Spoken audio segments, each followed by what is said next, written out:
Hello, good morning and good afternoon to all of you from all of us here at Julian Campbell Foundation.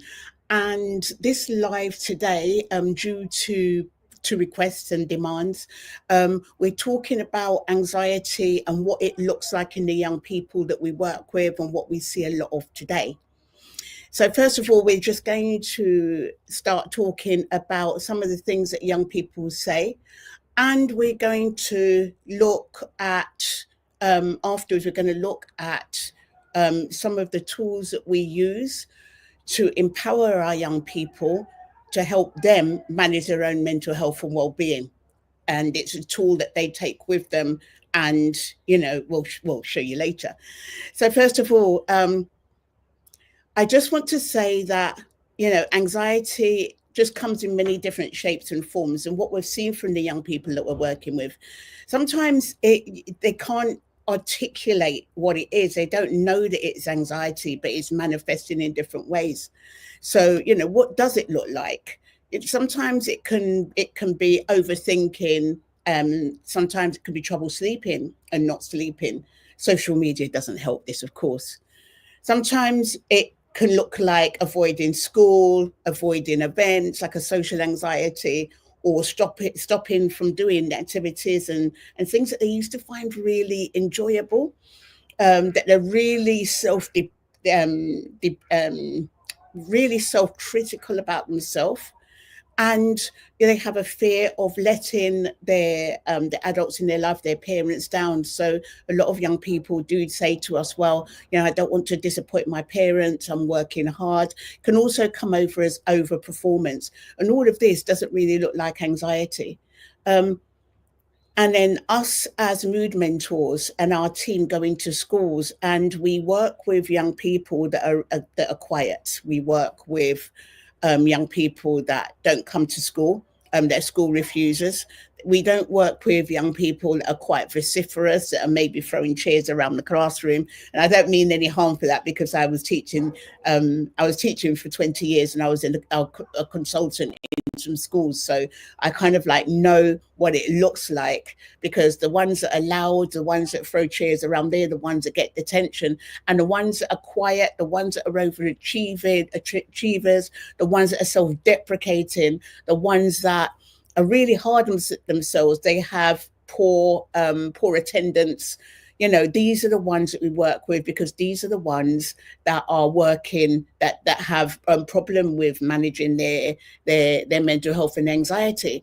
So a lot of the time, young people will say, well, I won't say, oh, I've got anxiety, because they don't know what anxiety looks like. But what they might say is, I'm really tired.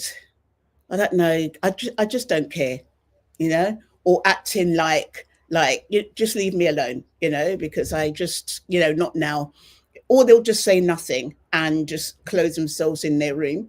So a lot of time they don't know exactly what it is to be able to do anything about it. And so over the years, we've been supporting young people with their mental health and well-being, and we provide and we train our mentors, our mood mentors. So our mood mentors support young people to help them manage their mental health and well-being, to help them improve their levels of emotional intelligence. We're not academic mentors. We're not mentors that mentor and support young children at risk of exclusion. We, that's already there. We look at things from the mental health front, and we show young people how to identify their mood, because once they know where they are and what their mood actually is, then we can give them the skills and show them how to manage their mood. And this is the first step of emotional intelligence, to be able to understand, to depict their mood, to be able to know what to do to manage their mood, and then furthermore, to be able to look at the moods in their people and their friends around them, and to be able to depict and adjust their actions accordingly, according to the mood of that person on the outside. So some of the young people, what they've told us is, for example, as I was saying before, sorry, I just wanted to say, our mood mentors, they are trained up to listen to a young person, not only listen to what they're saying, but also the emotion and the moods behind it. So they really listen. Because I know us as parents and us as carers, a young person comes to us and they tell us something that we find really maybe even heartbreaking, and we really want to help, we want to support them, we want to save them. And this is not what helps the young person, because it's important that we acknowledge how they're feeling and acknowledge their mood. It doesn't work if we try and protect them and say, oh no, it's okay, everything's going to be okay, because it's almost like we're not accepting that what they're feeling is real. It's kind of like a what do they call it? A gaslight, you know. So it's just like, you know. So young people say, look, you know, I just want to be listened to. I just want to feel heard. And a lot of our mentors, and they come in, they don't actually have to say much, you know, because when a young person feels that they're heard, and the young person all the time, they know the answer, they know the way forward. And it's just having that space where they can look and feel safe while they look and come to the answer to their question. And so, what are parents saying? Like, you know, please listen to me because I don't feel heard. This is something that they say. Also, as well, what young people are saying is they, you know, we love our parents and we don't really want to upset them, but the pressure just makes me even more stressed and I don't know what to do. And it's difficult to focus. I know that they need well, I know that they love me and I know that they care. And you know, and I want to make my parents proud. However, I just feel like, you know, I'm not good enough or I'm not enough. So you know, so these are some of the things that our young people are saying to us. And also, you know, it's, you know, what young people are often saying is, even when I can't explain what it is, I want you to believe me. You know, I just want you to get it without saying anything, without trying to take it away. You know, that's really powerful because they're not even asking for us as parents and carers to be perfect. They're just asking us to look at them and listen to them without brushing it all off, saying, oh, it's okay, they're a teenager, they'll get over it. Just really get what it is that they're saying and listen to them. So what can we as adults and carers do to support our young people during all of this? So it's really important for our mentors. They get trained in an accredited training to be able to provide a safe space for the young people we work with. And what does that look like? What does it ever look like to create a safe space? One of them is just really being approachable and, you know, not sounding interrogative, you know, but asking open questions. It's like a friendship, asking questions and, you know, really getting to know the young person and just being light and breezy and not significant with it all, because young people, when they see that we're getting significant or upset or triggered by what they're saying, they can close down. So it's really important to create that safe space for that young person to know that whatever it is that they want to say, that they can say it without fear of judgment or without any fear, and not hiding it. And also, we say that it's the connection is really important. So listening to our young people, listening for the emotion or the mood behind it, you know. And although we as adults and carers, we want to jump in and start saving them, and, you know, with our cape and everything like that, because we don't want them to be hurt, it's more valuable if we listen for what it is that they're dealing with. What that looks like is not correcting or not adjusting what they're saying, you know, not saying things like, oh, look, you need to calm down, or you need to do this, or you need to do that, you know, but rather, you know, like, do you want to talk about it? Like, what's going on for you right now? What's going on in your body? right now, asking all of those open questions so they can really get to open up and take a look at what it is. Because here's the thing, they don't have that in today's society. A lot of the conversations they're having, if it's on social media, they're looking and comparing themselves, especially our girls. If it's friendships, then friendships can be quite volatile, as our young people are learning the skills to be able to forge and have good friendships. So us as adults, we're the people that they will come to, and for us to really listen to them is rare, because we're usually saying things like, because we've got work, we've got our careers, we've got all of these things as well. Have you done your homework? Have you got your uniform ready for school? Have you finished your revision for the test? Have you revised for the test? So a lot of it is kind of like quite the questions are quite closed questions. They're not exploratory questions. And what we can do to help is just to open it up and listen to them.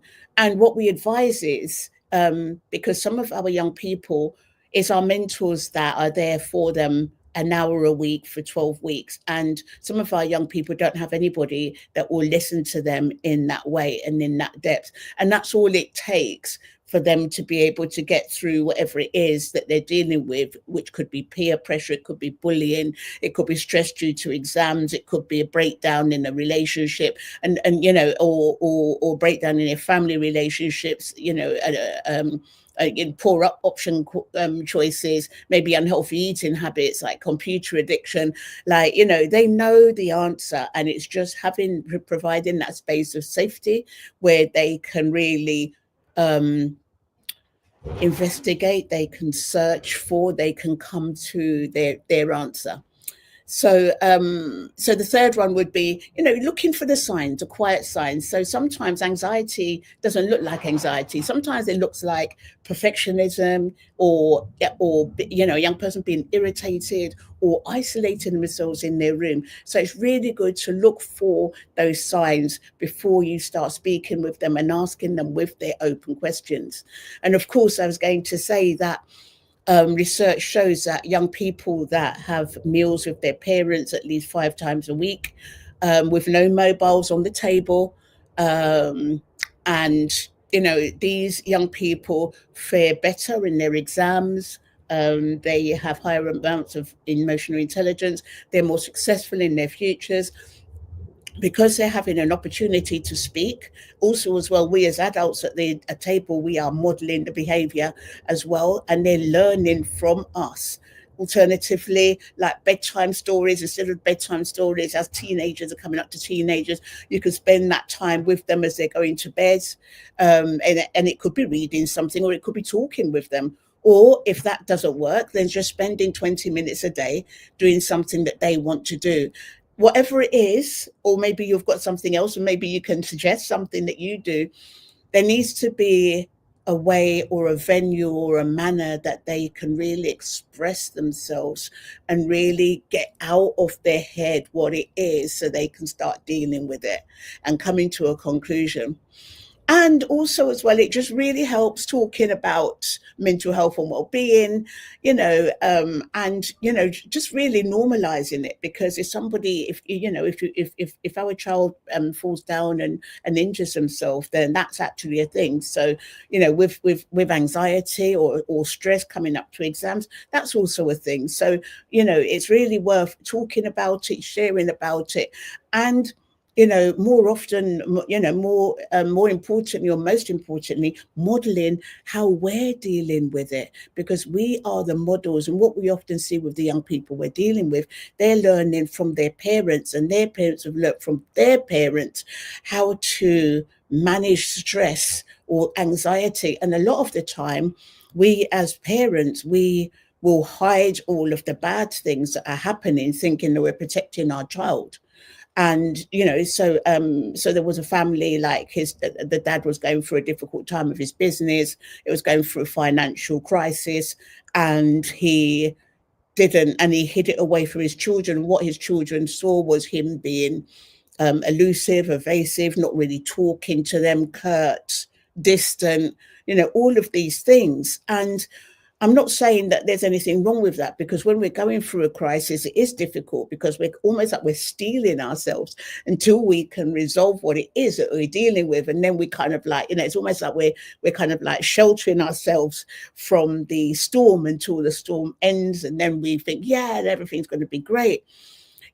And in these difficult times, especially, it's great to model what's going on, to be able to explain what's happening and not put anything, there's nothing wrong with it. I mean, of course, it's not working for us, because we'd like to, not have these difficulties. But what if the difficulties led to something really good?